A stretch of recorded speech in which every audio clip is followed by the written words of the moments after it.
Colosenses capítulo 4.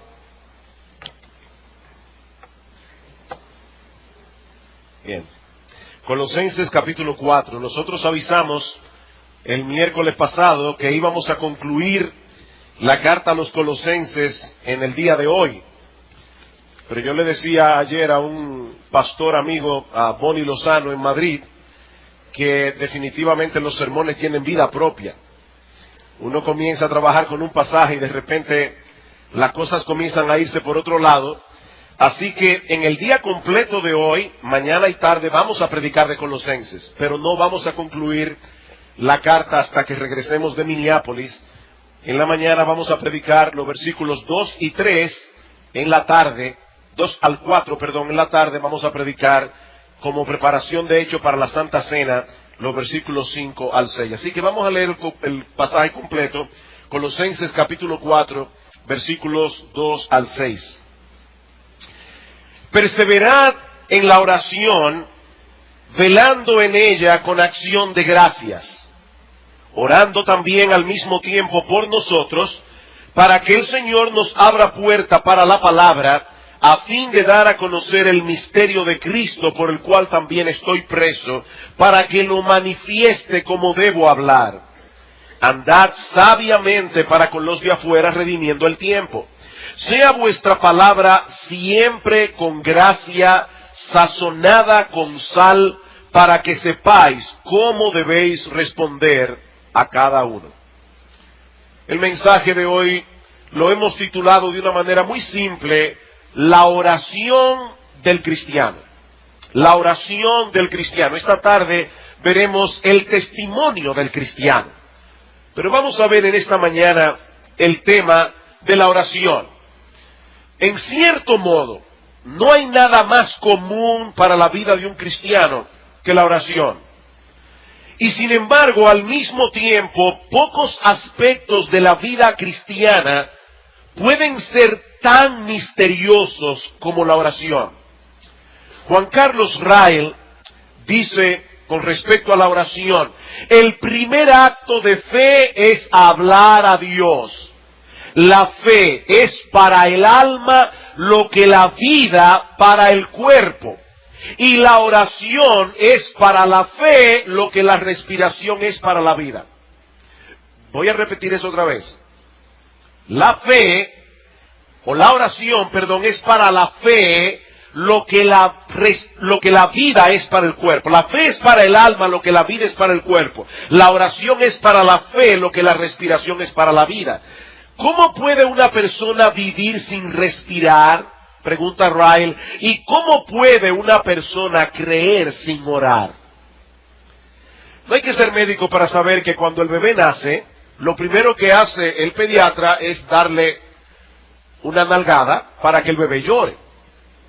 Si el bebé no llora, hay problema. Bueno, pues de la misma manera, cuando un creyente es nacido de nuevo, lo primero que hace es orar. Lo primero que hace es clamar cuando es adoptado en la familia de la fe. El apóstol Pablo lo dice de esta manera en Gálatas capítulo 4. Dice que Cristo nos redimió a fin de que recibiésemos la adopción de hijos. Nosotros tenemos un Padre perfecto que a su vez tiene un Hijo perfecto y aún así decidió adoptar un montón de hijos imperfectos. Nosotros fuimos redimidos por Cristo para ser adoptados como hijos. Y por cuanto sois hijos, Dios envió a vuestros corazones el Espíritu de su Hijo, el cual clama: Abba, Padre. En otras palabras, lo que Pablo está diciendo aquí es que la oración debe ser algo natural para un hijo de Dios. Ahora, no me malentiendan. El hecho de que yo diga que la oración debe ser natural para un hijo de Dios no quiere decir que la oración sea algo fácil para un hijo de Dios. Muchas mujeres aquí han dado a luz. Dar a luz es natural para la mujer. Pero todas aquellas que han dado a luz y todos aquellos que hemos tenido el privilegio de estar en un parto, sabemos lo que implica para una mujer dar a luz. La oración es algo natural para el creyente, no necesariamente es algo fácil para el creyente. Ahora, antes de entrar a considerar lo que Pablo está enseñándonos aquí en este texto, permítanme tomar unos breves minutos para considerar ese aspecto misterioso de la oración. Ese aspecto misterioso de la oración. Si Dios es soberano, Él hace lo que Él quiere. Él tiene un control absoluto de todas las cosas. Y si ese Dios es bueno, amoroso, lleno de misericordia y compasión, ¿por qué es necesario que oremos a Él para que su obra avance en el mundo y para que nosotros seamos bendecidos? Me imagino que alguna vez te has preguntado eso.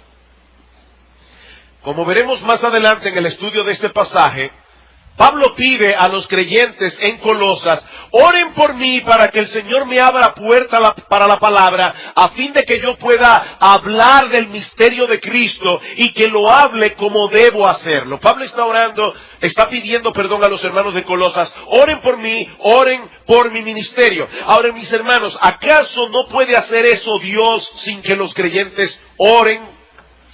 O mirándolo desde otra perspectiva, ¿acaso no era suficiente el hecho de que Pablo orara por su ministerio? ¿O es que mientras más personas oran, más segura es la respuesta de Dios? ¿Es esa la razón por la cual Pablo está pidiéndole a la iglesia que oraran por él? Bueno, mis hermanos, la verdad es que nosotros no tenemos todas las respuestas de estos misterios de este lado del cielo, pero al menos podemos llegar hasta donde la Biblia llega. Y en el Salmo 50, yo creo que el salmista nos provee una clave para responder en parte a esta inquietud. Salmo 50. Dice el Señor hablando a través del salmista en el versículo 9. No tomaré de tu casa becerros ni machos cabríos de tus apriscos, porque mía es toda bestia del bosque y los millares de animales en los collados. Pablo está diciéndonos Dios nos está diciendo en otras palabras: yo no necesito absolutamente nada de ustedes. Versículo 12. Si yo tuviese hambre, por supuesto, esto es irónico porque Dios nunca tiene hambre, pero Dios dice aquí: en el supuesto de que yo tuviese hambre, yo no te lo diría a ti, porque mío es el mundo y su plenitud. Mis hermanos, Dios no nos necesita. Y si Dios no nos necesita, eso quiere decir que Él tampoco necesita de nuestras oraciones para llevar a cabo en el mundo sus decretos soberanos. Ahora, si esto es así, entonces, ¿por qué nos manda que oremos? Yo creo que el versículo 12 es lo que nos provee la clave. Versículo 15. Invócame en el día de la angustia. Yo te libraré y tú me honrarás. Y podemos traducir eso literalmente: tú me glorificarás. Sam Storm, en su comentario, su devocional de la carta a los Colosenses, lo explica de esta manera.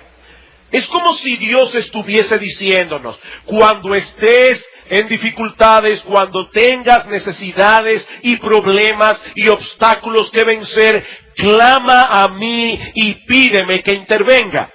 Si lo haces, yo te libraré. Y en esa evidente dependencia tuya en mí, yo seré glorificado. Yo te libraré, tú me honrarás, de manera que tú obtienes la liberación, dice Dios, y yo obtengo la gloria.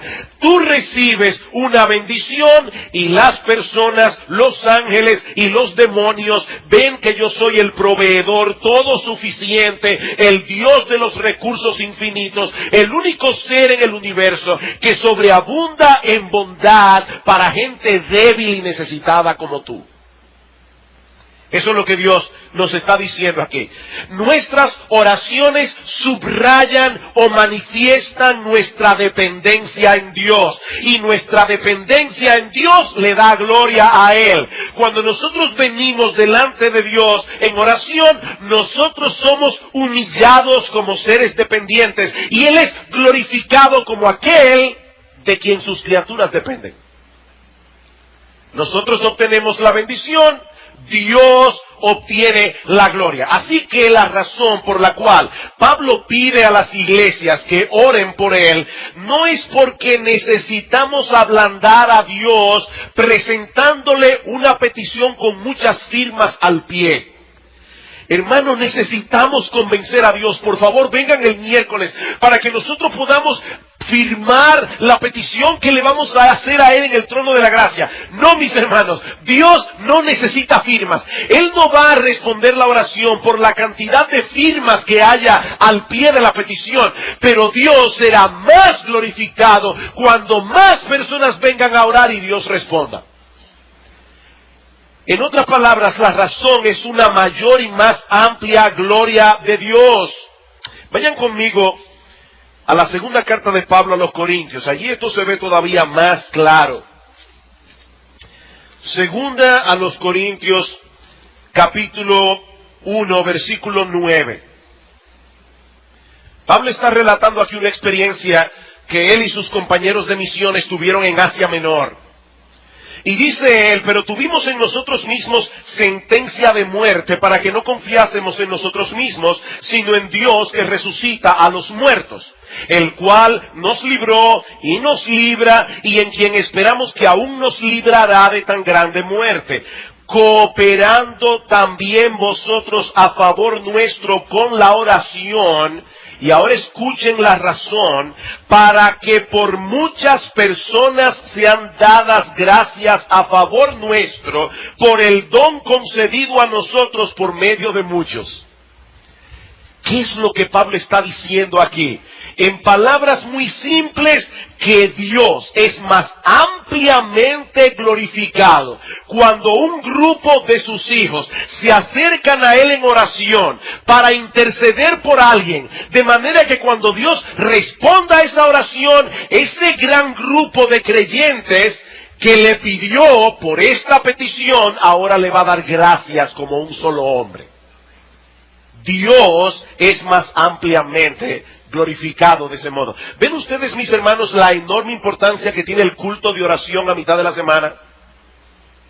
Esto es enormemente importante. Nosotros no estamos recogiendo firmas, como decíamos hace un momento.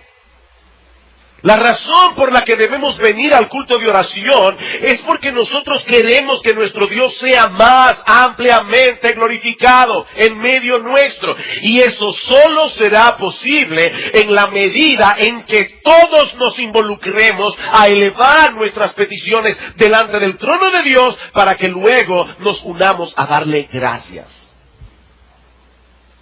Así que a menos que una causa de fuerza mayor te lo impida, mi amado hermano, tu deber es estar aquí el miércoles clamando a Dios para una mayor gloria de Él. Con esto en mente, pasemos ahora a considerar este pasaje de la carta a los Colosenses, donde encontramos básicamente dos cosas, una exhortación general y una petición particular. Veamos en primer lugar la exhortación, Colosenses capítulo 4, versículo 2. Perseverad en la oración, velando en ella con acción de gracias. Es increíble la cantidad de cosas que hay encerrada en esas pocas palabras. Perseverad en la oración. Esa palabra perseverar significa permanecer haciendo algo a pesar de las dificultades, a pesar de los obstáculos que se presentan en el camino.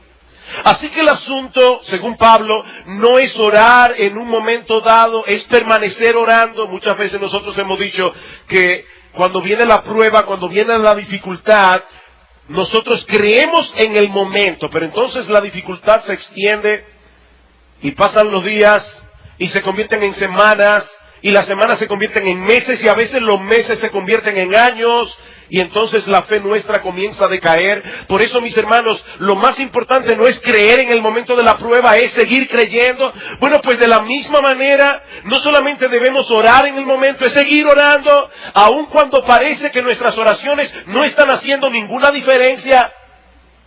¿Recuerdan ustedes la parábola del juez injusto en Lucas 18? Dice que Cristo dio esta parábola precisamente para que nosotros nos dediquemos a orar sin desmayar.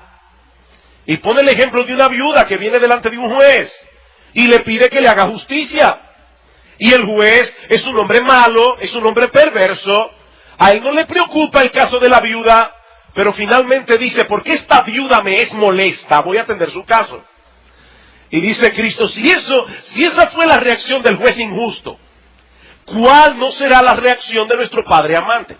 Ahora hay otra parábola en Lucas, y esa sí yo quiero que ustedes la busquen, en Lucas capítulo 11. Lucas capítulo 11. Una parábola con una enseñanza similar.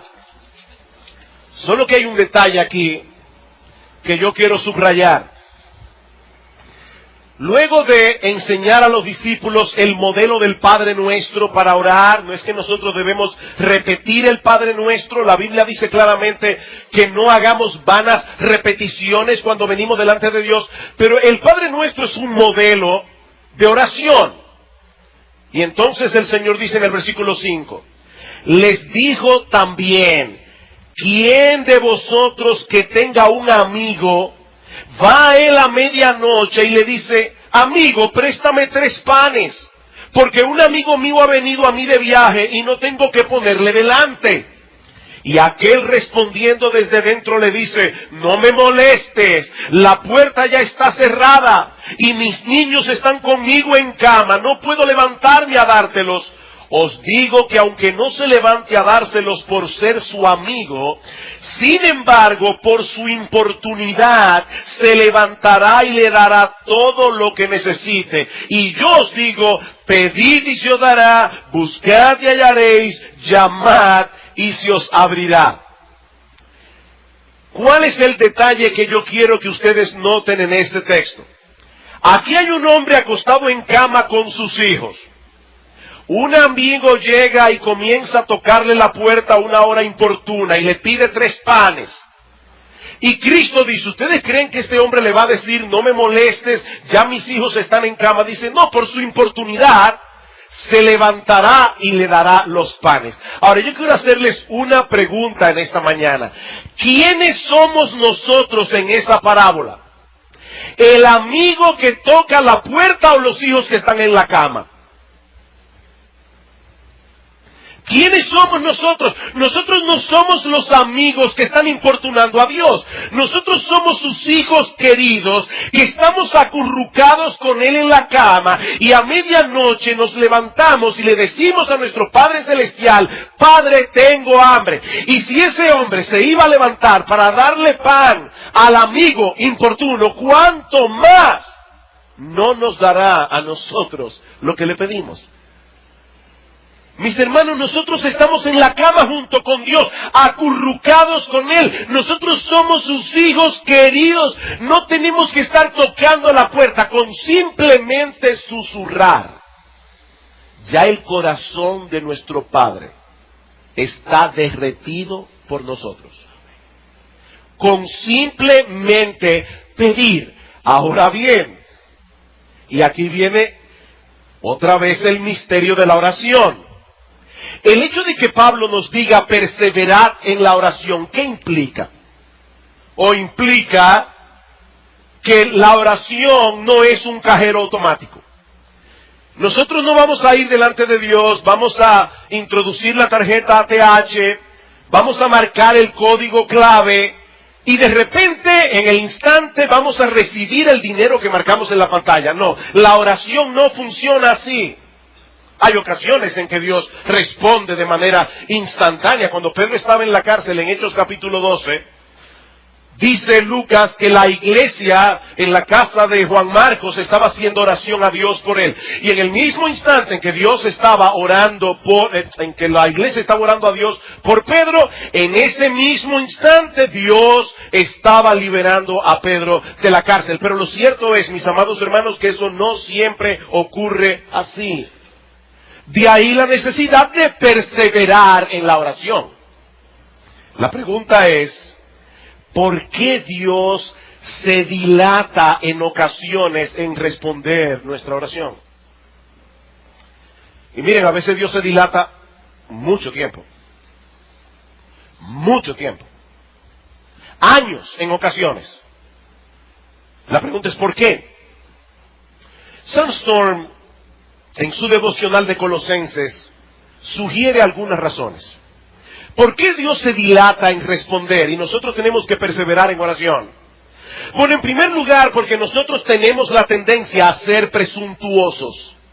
Para los niños que están aquí, que tal vez no entienden lo que significa esa palabra, en palabras más sencillas y entendibles, nosotros tenemos la tendencia a creer que Dios está obligado a darnos siempre lo que pedimos cuando lo pedimos y en la forma como lo pedimos.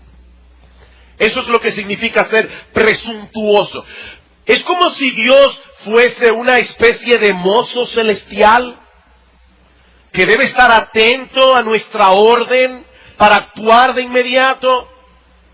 Y una de las cosas que Dios usa para corregir esa distorsión en nosotros es dilatar sus respuestas a nuestras oraciones. Esa dilación de Dios nos recuerda que cada vez que Dios responde a una petición, lo hace de pura gracia.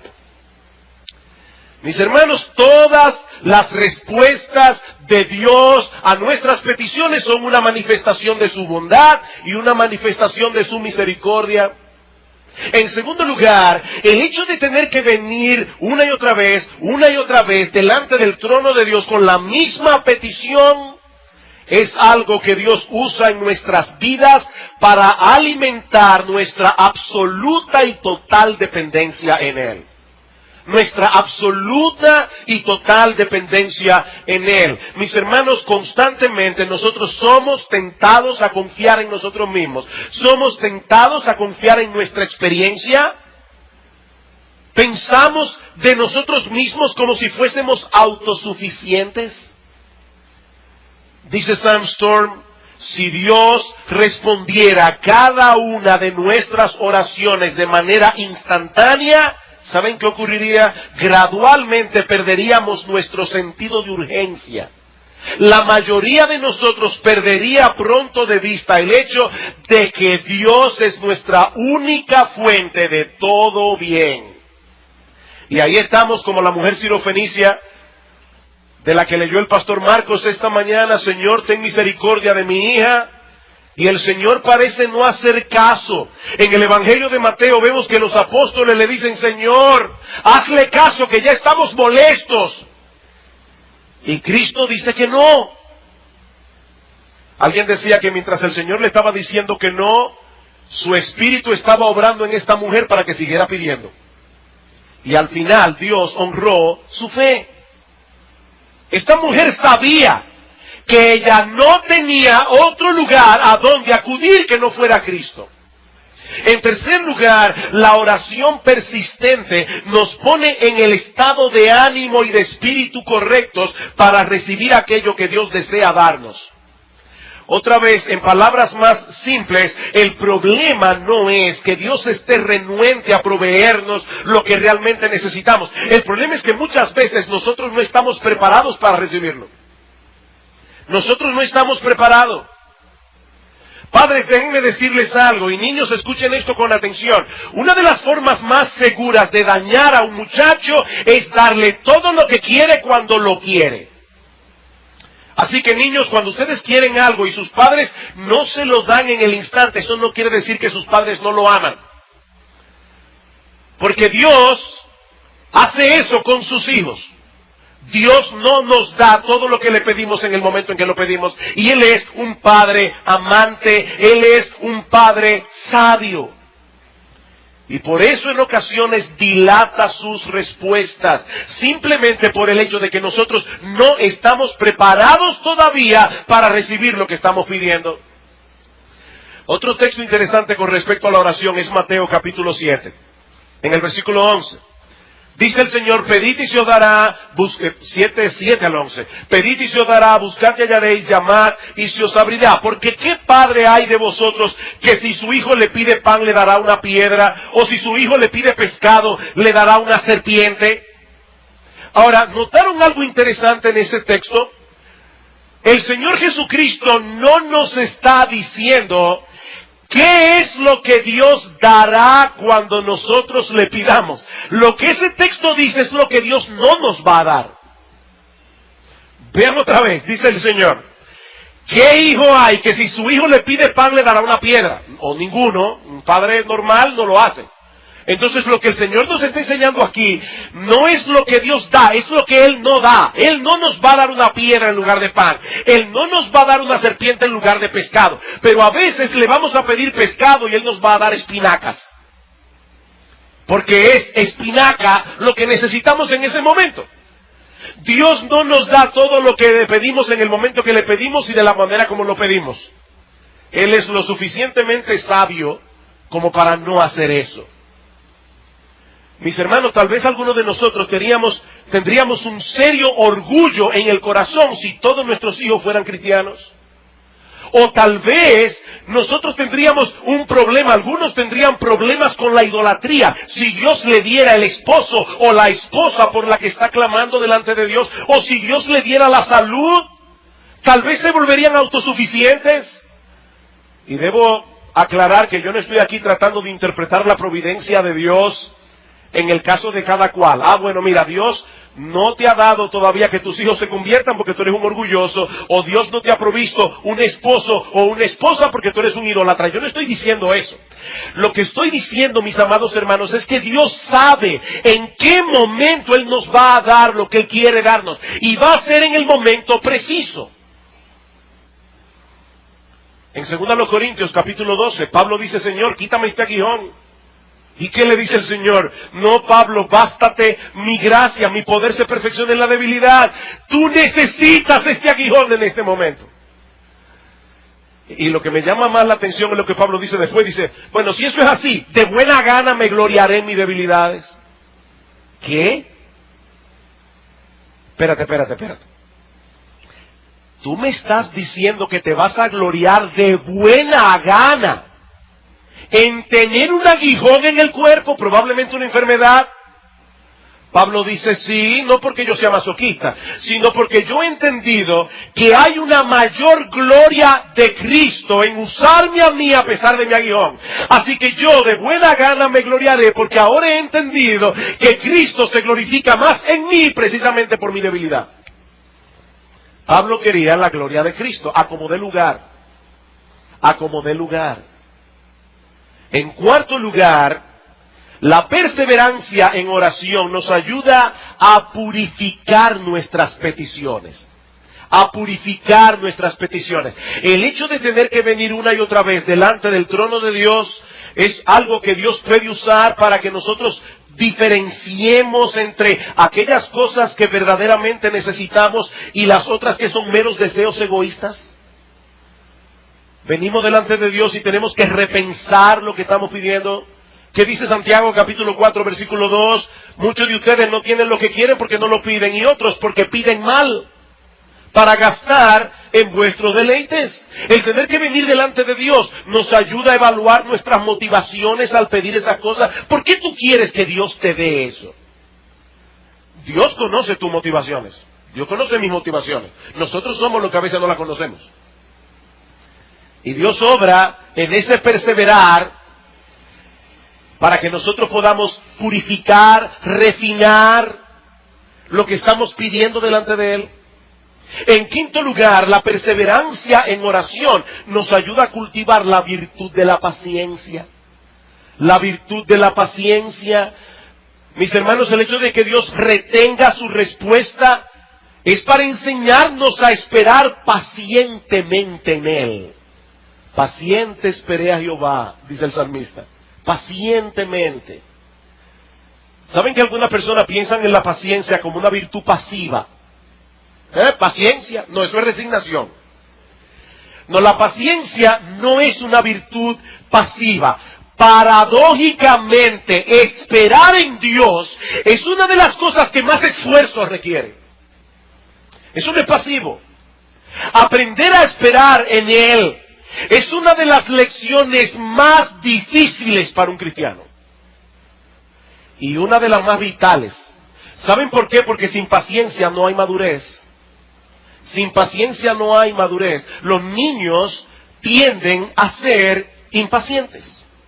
Yo me acuerdo cuando nosotros vivíamos en San Juan de la Maguana, nos mudamos aquí cuando yo tenía 9, así que viajamos un montón de veces a la capital antes de los 9 años. Y una de las cosas que yo recuerdo perfectamente, yo no recuerdo muchas cosas de mi niñez, pero sí me acuerdo sentado en el carro preguntando 25,000 veces, ¿ya estamos llegando? No, todavía. Y antes la carretera no era como ahora, ¿verdad? La carretera duraba más. Y ya estamos llegando, el muchacho es impaciente. Bueno, de la misma manera hay adultos impacientes. Y un adulto impaciente es un adulto inmaduro. ¿Qué dice Santiago capítulo 1? Hermanos míos, tened por sumo gozo cuando os halléis en diversas pruebas, sabiendo que la prueba de vuestra fe produce paciencia, y la paciencia produce en vosotros un carácter maduro. La paciencia produce madurez. Eso es lo mismo que Pablo enseña en Romanos capítulo 5, versículo 3. Nos gloriamos en las tribulaciones. ¿Por qué? Porque la tribulación produce paciencia y la paciencia produce, lamentablemente Reina Valera dice produce prueba, pero la palabra que se usa allí debe traducirse más bien, produce un carácter probado. La paciencia produce un carácter probado. En sexto lugar, cuando Dios se dilata en responder, no necesariamente nos está diciendo que no. Cuando Dios se dilata en responder, no necesariamente nos está diciendo que no. Tal vez nos está diciendo, espera un poco, hijo mío. Claro, el espera un poco de Dios es muy diferente al espera un poco de nosotros. Espera un poco, hijo mío. Espera el momento más propicio, el momento más oportuno. ¿Saben una cosa, mis amados hermanos? Dios conoce todas las variables. Dios conoce todas las posibilidades. Él sabe, si le doy esto a mi hijo, en este momento va a ocurrir esto y lo otro. Así que cuando Dios responda, va a ser en el mejor momento. Cuando su nombre sea más glorificado y nosotros estemos más preparados para recibir la bendición. Ahora bien, sí, yo he mencionado 6 razones de por qué Dios se dilata en responder. Si ninguna de esas razones te hace sentido y tú todavía sigues perplejo porque Dios está dilatando en responderte, sigue perseverando en oración. Mis hermanos, Dios no nos pide que nosotros descifremos los misterios de su providencia. Lo que Dios nos pide es que obedezcamos. Y Dios dice en ese texto y en muchos otros textos del Nuevo Testamento que nosotros debemos perseverar en oración. Como dice el puritano William Gurnall, Dios no está obligado a responder de inmediato nuestra oración, pero nosotros sí estamos obligados a orar, aunque Él no nos responda. Y yo sé que esto genera una tensión en el creyente entre la persistencia en la oración y descansar con mansedumbre en su voluntad soberana. John MacArthur dice que este conflicto se resuelve mediante la persistencia y la aceptación final de la respuesta de Dios. Señor, yo voy a seguir orando, a seguir orando, a seguir orando. Al final, lo que tú decidas, por mí está bien, pero yo voy a seguir orando. Yo voy a seguir persistiendo.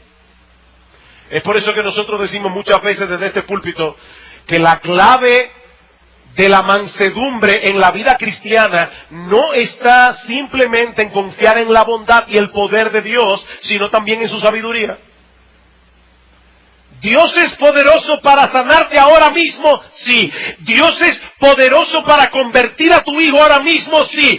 Dios es poderoso para darte un compañero o una compañera, sí. 1000 veces, sí. Dios tiene el poder. Pero Él también es sabio. Y Él lo va a hacer en el momento propicio de la manera propicia. No confiemos únicamente en la bondad y el poder de Dios. Confiemos también en su sabiduría. Mientras tanto, nosotros debemos persistir en oración, confiando en que Él hará lo que es mejor en el mejor momento. Ahora, hermanos, todo lo que yo he dicho hasta ahora es solamente para explicar las primeras 3 palabras del versículo. Perseverad en oración. Pero el versículo no termina allí. Vamos a Colosenses capítulo 4, versículo 2. Por eso les decía hace un rato que los sermones tienen vida propia. Yo pensé que iba a darme tiempo para explicar todo el versículo, todo el texto. Pero imagínense ustedes, si ya son las 2 y vamos por la primera 3 letras, 3 palabras. 4 palabras. Perseverad en la oración, velando en ella con acción de gracias. Perseverad en la oración velando en ella. La palabra velar significa literalmente estar despierto. Por eso es que uno dice, me pasé la noche en vela. No pegué un ojo, no pude dormir. De ahí que metafóricamente la palabra velar también se usa para tener los sentidos alertas. Imagínense, yo no voy a mencionar ningún barrio aquí, porque primero yo no sé cuál es el barrio más peligroso de la capital, y en segundo lugar tal vez hay alguien que vive en ese barrio y se va a ofender. Pero imagínense que usted es policía en el barrio más peligroso de la capital, y tiene que patrullar, también a los ladrones y los delincuentes. Usted tiene que patrullar de 12 de la noche a 5 de la mañana, todos los días. Mire, yo estoy seguro que usted no va a coger una siesta en el carro de policía. Usted va a estar con todos sus sentidos alertas. Bueno, esa es la idea de lo que Pablo está hablando aquí. Oren con todos vuestros sentidos espirituales despiertos, alertas. En Efesios 6:18, Pablo lo dice de esta manera: orando en todo tiempo, con toda oración y súplica en el Espíritu, y velando en ella con toda perseverancia y súplica por todos los santos. Velando en ella con toda perseverancia. ¿Y eso qué significa? William Hendrickson, el comentarista, dice que significa básicamente 4 cosas. Que cuando nosotros venimos a orar, primero debemos estar conscientes de nuestras propias necesidades, así como de las necesidades de la familia carnal, de la iglesia, y del mundo a nuestro alrededor. Yo vengo consciente de mis necesidades y de las necesidades de otros. En segundo lugar, vengo a orar consciente de los peligros que amenazan la comunidad cristiana. Que dice primera de Pedro 5:8, sed sobrios y velad, porque vuestro adversario, el diablo, como león rugiente, anda alrededor buscando a quien devorar. Mira, mi amado hermano, yo no sé en qué barrio de la capital tú vives, pero créeme, el diablo es 1000 veces más peligroso que los más peligrosos delincuentes del barrio más peligroso de la capital. Y él anda alrededor buscando a quien devorar. Nosotros no estamos en un picnic. Nosotros estamos inmersos en una guerra. En tercer lugar, conscientes de las bendiciones recibidas, y eso lo veremos en un momento porque Pablo dice orando con acción de gracias, y finalmente conscientes de la voluntad de Dios, porque nosotros debemos orar conforme a la voluntad de Dios, no pedir lo que Él no ha prometido dar. Una persona que venga a orar consciente de sus necesidades y de las necesidades del otro, consciente de los peligros que amenazan la iglesia cristiana, consciente de las bendiciones que ha recibido de la mano de Dios y consciente de la voluntad de Dios es una persona que nunca le faltarán motivos para orar ni motivación para hacerlo. A veces hay personas que vienen a orar y uno dice, ¿y realmente querrá que Dios le responda? Mira, Señor, tú sabes que a fulano se le está muriendo un hijo de 3 años, que se le está muriendo un hijo de 3 años y tú estás pidiendo por él así. Eso es una persona que no está despierta, está medio dormida. Y a veces, hermano, cuando una gente se para aquí a orar, yo lo he dicho otras veces, lo dije esta semana en el culto de oración, parece que los hermanos que están oyendo la oración se durmieron. Uno oye un amén, amén. No, amén, yo estoy de acuerdo con lo que él está pidiendo, Señor. Yo también estoy despierto, siguiendo la oración de este hermano, porque, Señor, yo quiero que tú respondas. Es de esa manera que nosotros debemos venir a orar. Es con un sentido de urgencia. Hay urgencia. Así que debemos orar con perseverancia, debemos orar con todos nuestros sentidos alertas, pero también debemos orar con acción de gracias, dice Pablo. Y esta es la 5ª vez que Pablo exhorta a estos hermanos de Colosas en esta carta tan breve a dar acción de gracias. En el versículo 12 del capítulo 1 dice, con gozo dando gracias al Padre que nos hizo aptos para participar de la herencia de los santos en luz. Vengan a dar oración con gozo. Versículo 6 del capítulo 2, por tanto de la manera que habéis recibido al Señor Jesucristo, andad en Él, arraigados y sobreedificados en Él y confirmados en la fe, así como habéis sido enseñados, abundando en acciones de gracias. Me fascina como lo dice la Biblia de las Américas, rebosando de gratitud. Capítulo 3, versículo 15. Y la paz de Dios gobierne en vuestros corazones, a la que asimismo fuisteis llamados en un solo cuerpo, y sed agradecidos. Versículo 17. Y todo lo que hacéis, sea de palabra o de hecho, hacedlo todo en el nombre del Señor Jesús, dando gracias a Dios Padre por medio de Él. Capítulo 4, versículo 2. Perseverad en la oración, velando en ella con acción de gracias. 4 capítulos, 5 exhortaciones. Den gracias a Dios. Den gracias a Dios.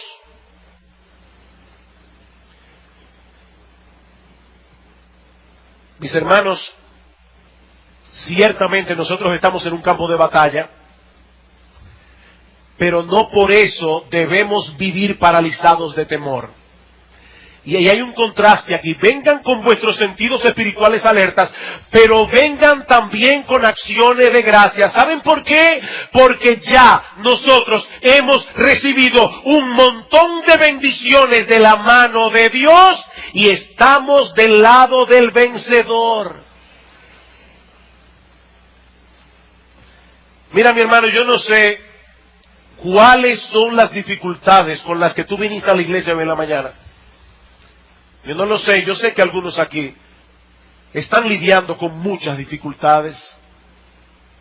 Y una de las cosas más terribles que puede hacer un cristiano que quiere consolar a otro que está pasando por dificultades es minimizar sus problemas. Eso no es nada, si tú supieras lo que le está pasando a fulano. Mira, yo no sé lo que le está pasando a fulano, pero mi problema me afecta a mí. No, nunca minimicen el problema de la gente.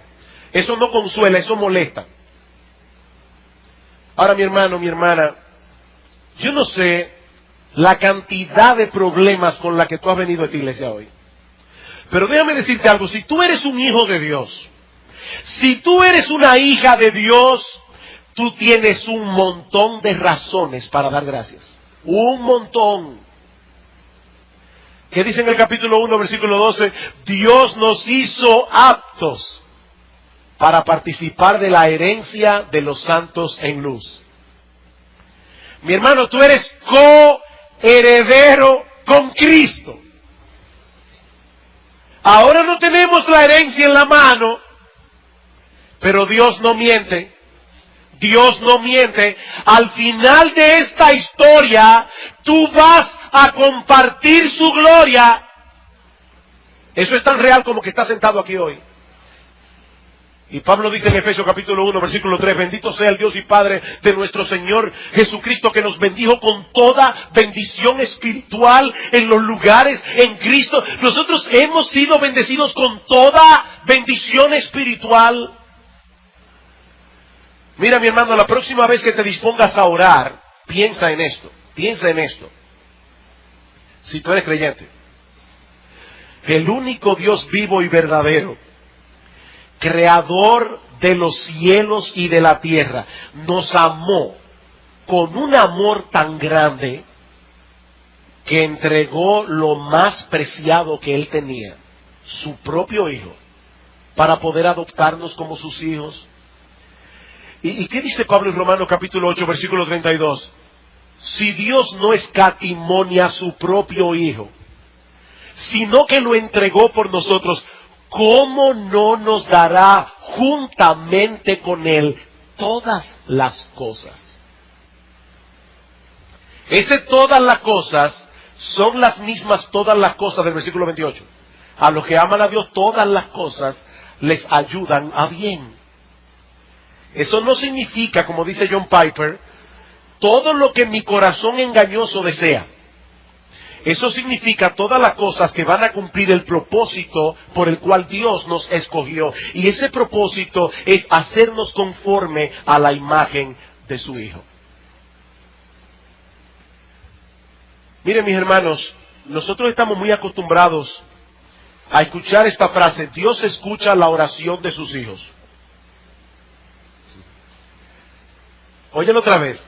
Dios escucha la oración de sus hijos. O sea, Dios está en su trono gobernando el universo entero. Él es Rey de reyes y Señor de señores. Todas las estrellas, todas las galaxias están en sus manos. Él está atento a todo lo que Él ha creado. Y ¿sabes qué, mi amado hermano? Él nunca está demasiado ocupado para ti. Esa frase se dice rápido. Dios escucha las oraciones de sus hijos. No es para decir, wow, Dios escucha las oraciones de sus hijos. Como dice el salmista en el Salmo 34, los ojos de Jehová están sobre los justos y atentos sus oídos al clamor de ellos. Claman los justos y Jehová oye y los libra de todas sus angustias. ¿Quieres algo más? Él no solamente nos oye, es que Él tiene la capacidad, el poder y la sabiduría para darnos más abundantemente de lo que pedimos o entendemos, como dice Pablo en Efesios capítulo 3, versículo 20.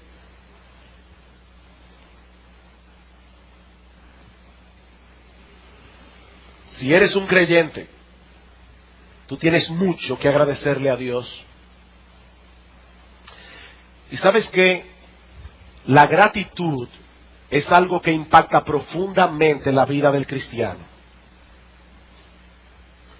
Por nada estéis afanosos, sino sean conocidas vuestras peticiones delante de Dios en toda oración y ruego con acción de gracias. Filipenses 4:6. Y la paz de Dios, que sobrepasa todo entendimiento, guardará vuestros corazones y vuestros pensamientos en Cristo Jesús. Cuando nosotros estamos conscientes de todas las razones por las cuales nosotros debemos darle gracias a Dios, mis amados hermanos, la paz de Dios gobierna nuestros corazones en medio de cualquier vendaval. ¿Cómo debemos orar? Pablo responde con perseverancia, con nuestros sentidos alertas y con un corazón agradecido. Pero increíblemente, yo no pude llegar al texto que iba a llegar hoy en el versículo 4. Y como me toca predicar esta tarde, vamos a detenerlo ahí. Hermanos, Dios nos ha dicho algo esta mañana acerca de la oración. Dios nos ha dicho algo en esta mañana acerca de la importancia de orar. Mis hermanos, la oración no es un placebo. ¿Saben lo que es un placebo, verdad? Es una sustancia que no tiene ningún poder curativo. Pero la gente se lo toma y psicológicamente se siente mejor. Y no hizo nada porque eso no tiene ningún poder curativo. No, la oración no es un placebo. Mis hermanos, Dios amarró todas las cosas para que su obra se llevara a cabo a través de la oración de su pueblo. De esa manera, nosotros somos beneficiados al participar junto con Él del desarrollo de sus planes, y Dios es más ampliamente glorificado a través de las oraciones de su pueblo. Y mi amigo, si tú estás aquí en esta mañana y tú no eres cristiano, yo no quiero que tú tomes para ti promesas que no son para ti. Dios promete escuchar las oraciones de sus hijos.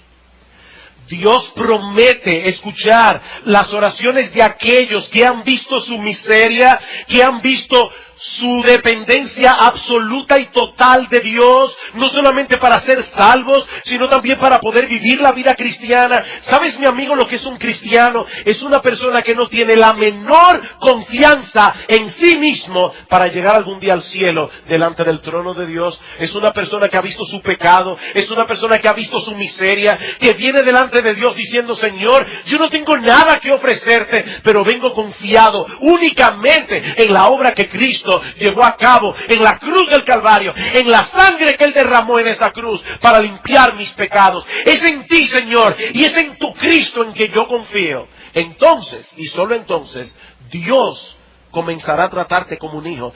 Dios comenzará a escuchar tus oraciones.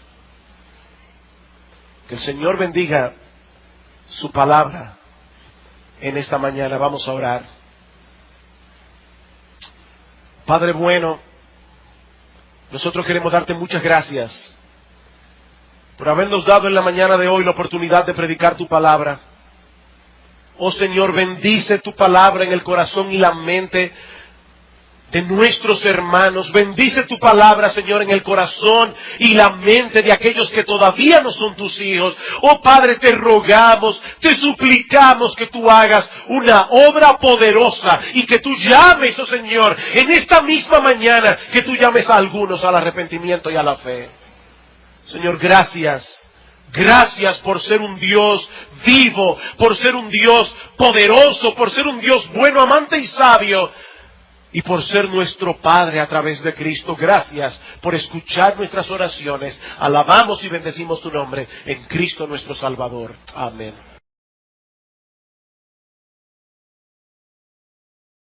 Oh,